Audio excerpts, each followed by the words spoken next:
ஆதாய கொடுத்தவர் ஆதார நினைச்சவர் அதே போல வச்சவர் அந்த அன்புக்கு முன்னால இந்த உலகம் சிறுசுப்பா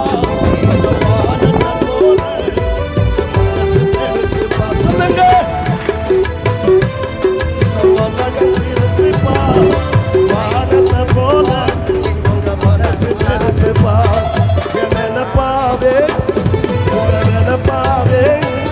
நம்ம நினைப்பாவே இருப்பவரே எஸ்ஐயா